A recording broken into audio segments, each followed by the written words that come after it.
Assalamualaikum warahmatullahi wabarakatuh. Selamat pagi pemirsa. Pada podcast kali ini Andre Dixon Channel akan membawakan sebuah cerita menarik. Cerita dari salah satu seorang pengamal sholawat Wahidiyah, yang mana cerita tersebut berdasarkan cerita asli beliau, bukan berdasarkan dari omongan orang atau dan sebagainya. Dan di samping saya ini ada narasumbernya, Ibu. Selamat pagi. Selamat pagi.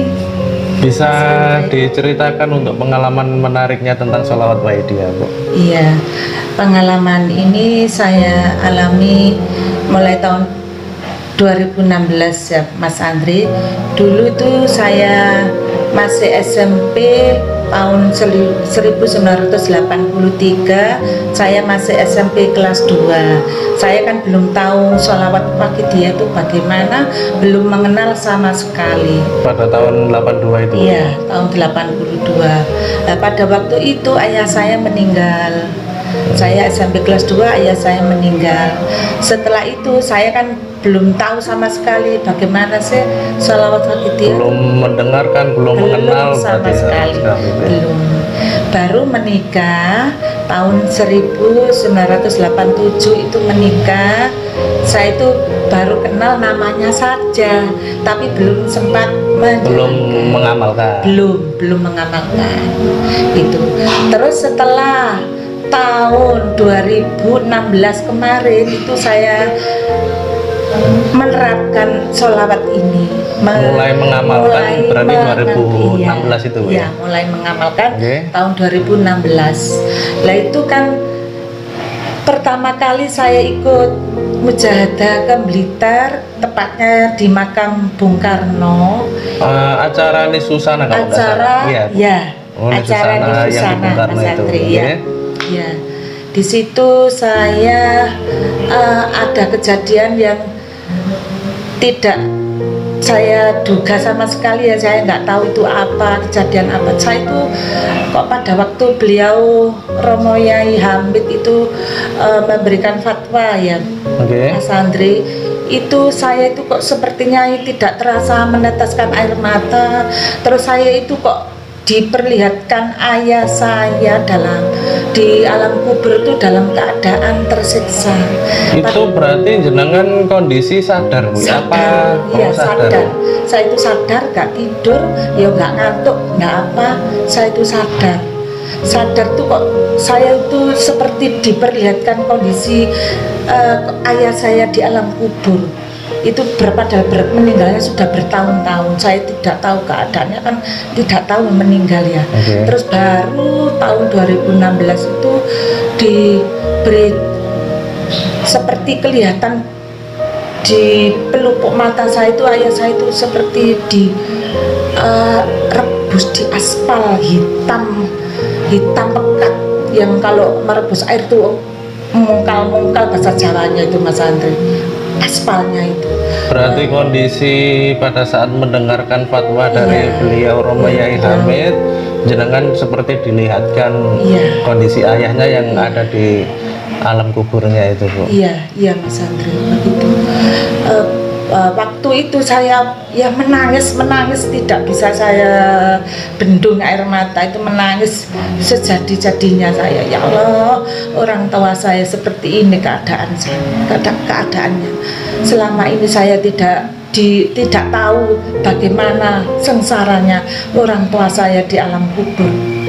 Baru kali ini saya melihat kondisinya, bagaimana beliau di sana merasa disiksa di dalam alam kubur. Ini saya sadar, ya Allah, sampai mujahadah selesai, sampai Romo Yai Hamid fatwa itu selesai, saya itu menangis itu tidak bisa berhenti. Yaitu, Mas Andri, pengalaman saya pada waktu mujahadah di Blitar pada waktu itu. Setelah itu saya betul-betul mendalami, ya Allah, ampunilah dosa-dosa ayah saya yang tidak tahu selama ini, karena saya ya mungkin saya ini ibadahnya kurang. Mohon dosa kepada Allah, dosa untuk orang tua saya yang meninggal mungkin kurang selama ini saya, Mas Andre.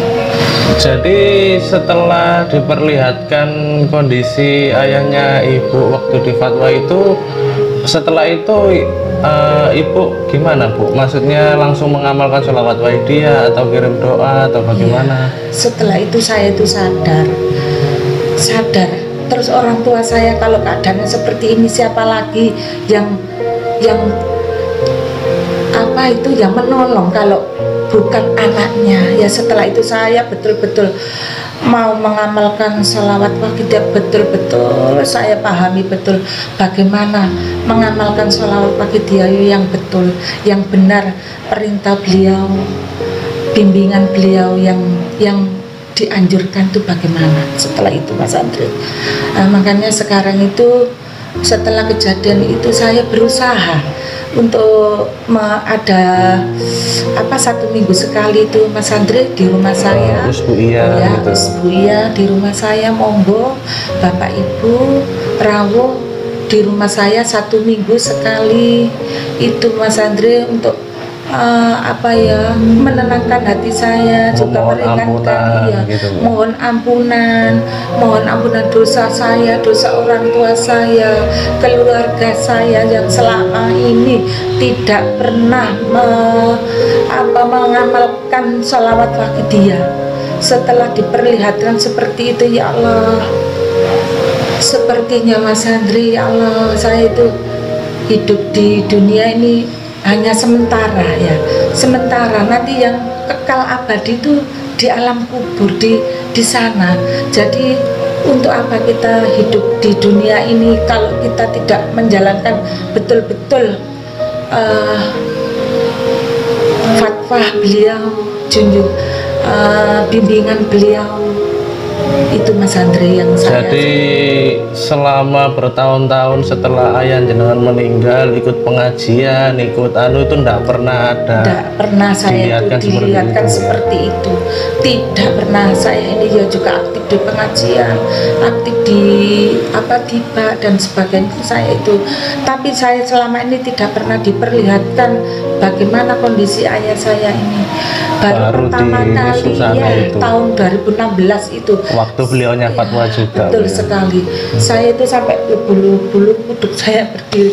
Kalau lihat itu semua, ya Allah berarti saya ini selama ini banyak dosa, banyak salah.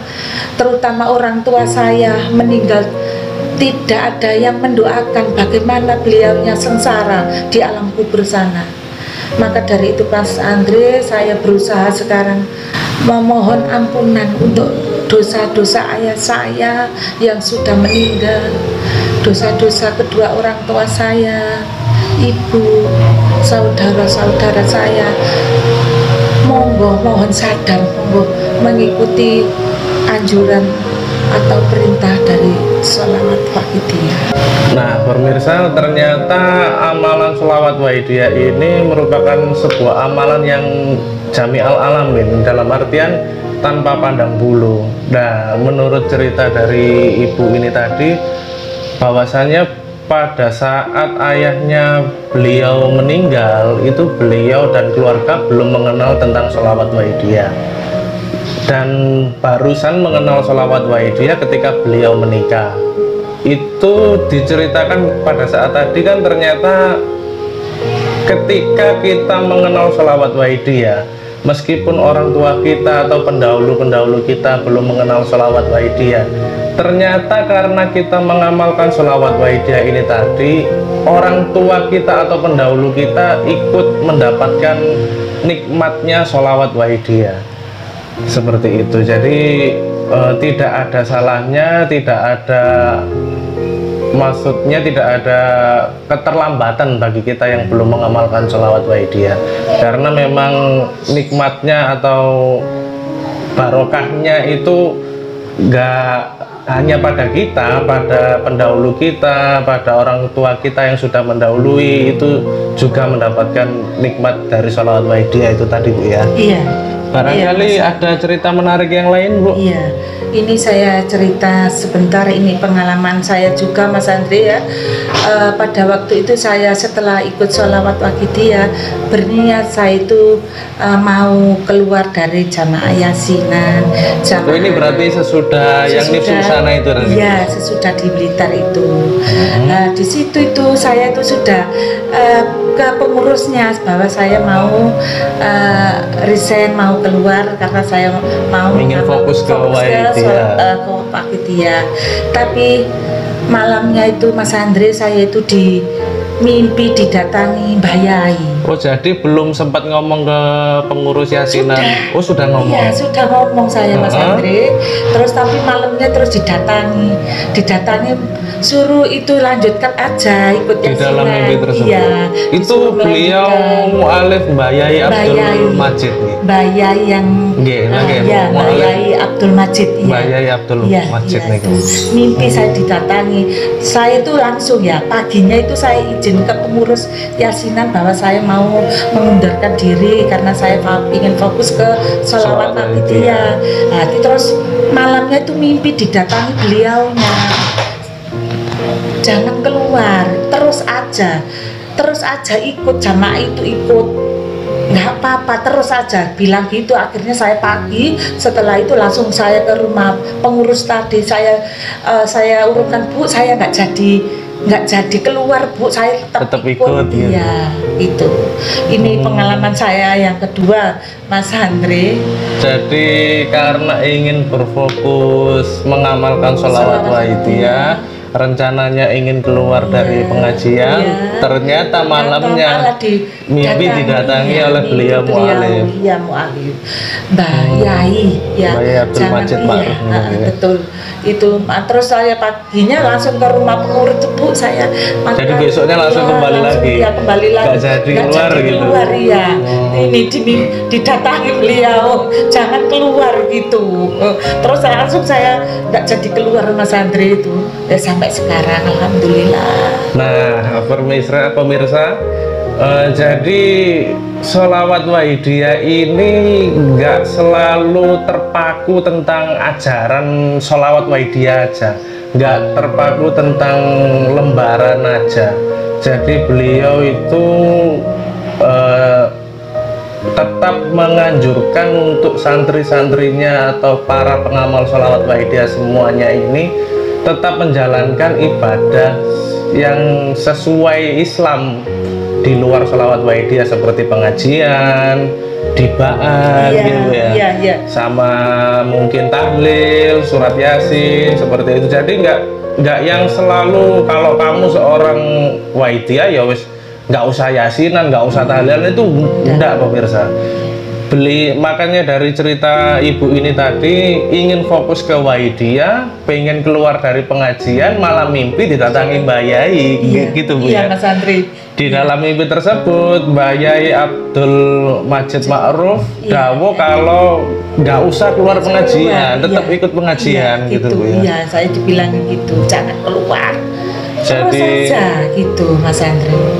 Jadi meskipun sholawat Waqidiyah ini tetap semua anjuran Islam pun tetap ada Bu ya. Jadi tetap disuruh ikut pengajian, ikut dibaan, gitu. Nggak selalu terpaku tentang sholawat Waqidiyah. Dalam hati saya begitu pingin satu fokus, tapi beliaunya saya tadi malam kok mimpi ketemu Mbah Yai Abdul Majid, mu'alif sholawat Waqidiyah. Ya itu terus paginya saya langsung ke pengurusnya lagi. Saya nggak jadi keluar Bu, saya tetap ikut pengajian yasin dan tiba itu tiap 2 minggu, 1 minggu sekali kalau di daerah saya pengajian itu ya, tiap hari Kamis. Jadi rencananya ingin keluar, malah malamnya di mimpi Mbah Yai.